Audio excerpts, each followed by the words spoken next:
They are not going to replace the bad parts. They're going to install software to tell you when the parts are going bad.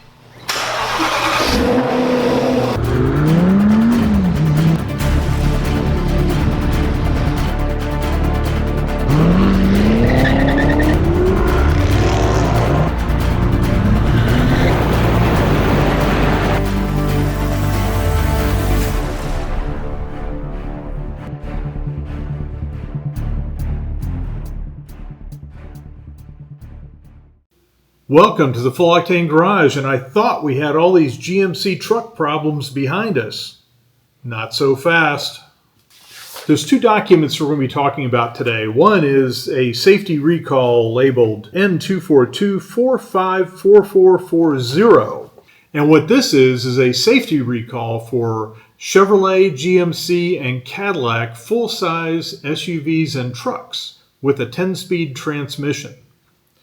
Now, there are a number of vehicles that don't have the 10-speed transmission, and if I look at just this particular list, it does not differentiate between gas or diesel engines, so this would lead me to believe that it was all 10-speed vehicles, which typically came with the 5.3-liter and the 6-liter multi-port fuel-injected motors, and also the 3-liter diesels. And as you read down this list, it gives you the scare. It says if you're traveling down the highway, there is a risk that the valve body on the automatic 10-speed transmission could fail, causing intermittent rear wheel lockup. Now, I don't know about you, but I wouldn't want to be going 70 miles an hour down the road just to find out that my rear wheel's locked up and I'm in some type of a strange maneuver and hopefully staying on the road. So what GM has decided to do about this particular safety recall is not what you're thinking. They are not going to replace the bad parts. They're going to install software to tell you when the parts are going bad. So this is my disappointment. They're going to install a software that's supposed to give you notice up to 10,000 miles ahead of when these things are going to fail. And that notice is going to be a flashing alert on your dashboard. And you guys are going to love this. It's going to limit your vehicle to going into no higher than 5th gear. So you have a 10-speed transmission, and the issue that this causes is supposedly a downshifting from gear 8 to gear 6 or 5 could potentially cause your rear wheels to lock up. So what this means is you're not going to have a repair. You're going to have a monitoring device that's going to tell you when it fails. So let's say you're in warranty like I am right now. I have 29,000 miles on my 2021 GMC Denali with a 3-liter diesel. And if it fails today, hard fail, I take it to the dealership and they give me a new valve body.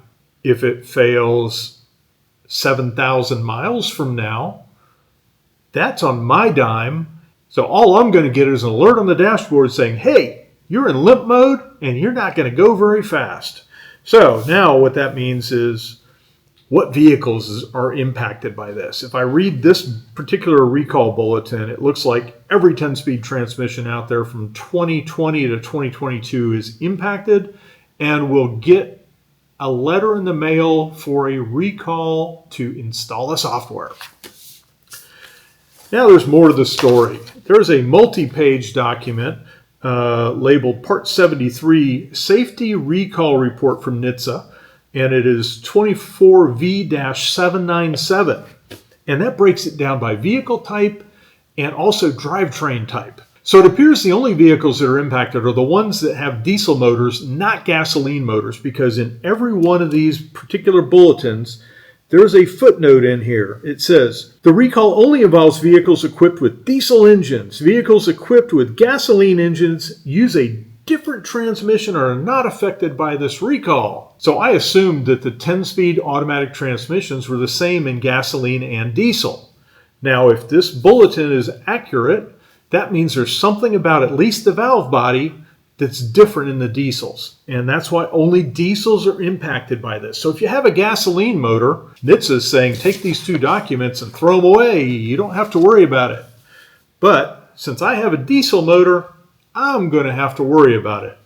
Now, they're not going to do the updates until after you get a recall in the U.S. mail, or if you happen to call the dealer and the dealer has you on the list of it being recalled. So as of today, which is mid-November of 2024, we do not have an official recall out on individual vehicles. We just have the notice that one's coming.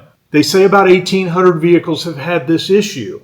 Now, the other interesting thing as we read through this bulletin, it gives you the indication of how many vehicles might be impacted by brand. So by Chevrolet, by GMC, by Cadillac. So if I'm looking at the list, 21 Cadillac Escalades, which I guess is when they must have come out with the diesel engine in the Cadillac Escalade, there are 885 units that will be getting the recall on this one.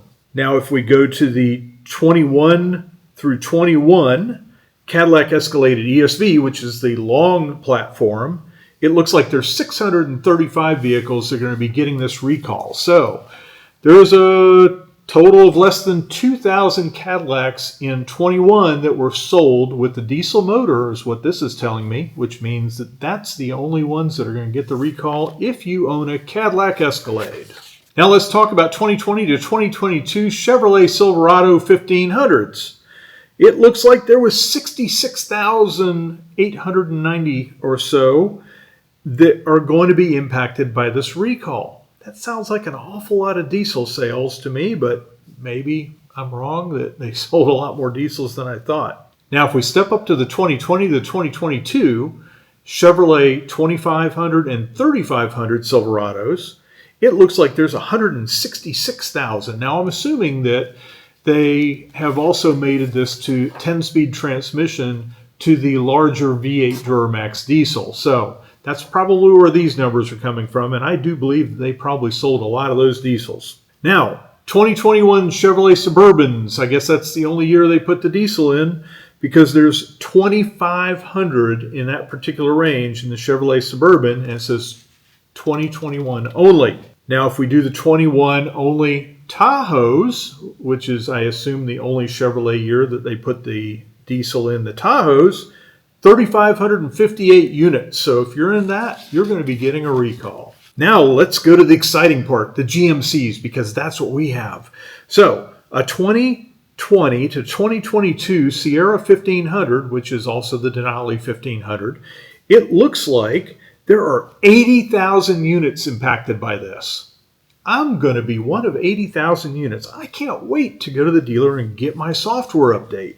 Now, if you look at the 2020 to 2022 2500 and 3500s, which is going to be the larger Duramax diesel, 135,000 lucky candidates are going to get an upgrade.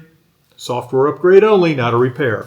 Then we go to the Yukon, same thing, 2021 Yukon, there's going to be 2,980 of those, and if you go to the Yukon XL, 21 only, there's going to be 2,162 of those, so you will be the lucky recipient of a software upgrade. Now, the thing that's interesting is if you look at the parts sites and parts availability for these valve bodies are very scarce to find. And I think that's part of why GM is not just blanketly replacing all of these valve bodies. I mean, they're a sub $400 part. We're talking $300 and some odd dollars.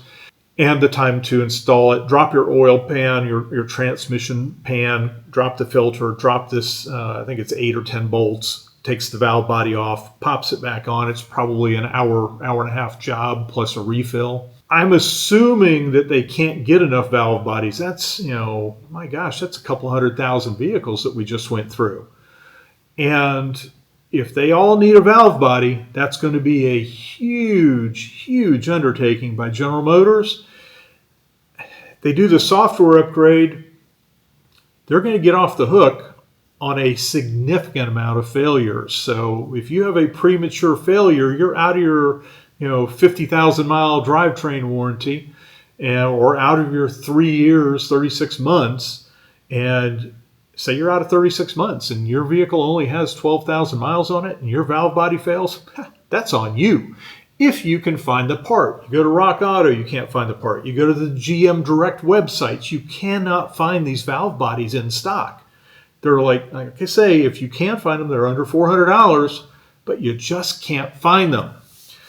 Now, the more troubling thing to me, and I don't even know if it's troubling or not because there's just not enough information to tell at this point. So let's say you've reached your 36 months or reached your mileage of, say you're at 80,000 miles and your valve body fails.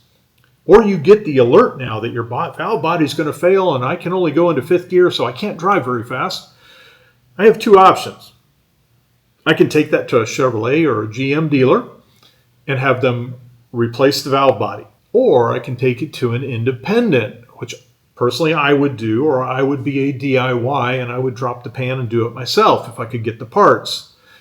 But what I'm uncertain of is in the event that I replace that part or a transmission company replace that part, will the limp mode go away automatically? Will it recognize that there's a new valve body? Or is GM going to have to reprogram the computer to unlock it to be able to go past fifth gear? I would be really interested to hear what your experience has been with this, what your opinions are. Leave it in the comments. Tell us where you're at. I've heard people that it's taking a month or two to get the parts if they do diagnose the valve body failure. So you could be without your truck for weeks if that's the case. The other thing I've heard is, and why this isn't impacting the 2023 and above vehicles, it's my understanding is they did not redo the valve body. They didn't redesign anything.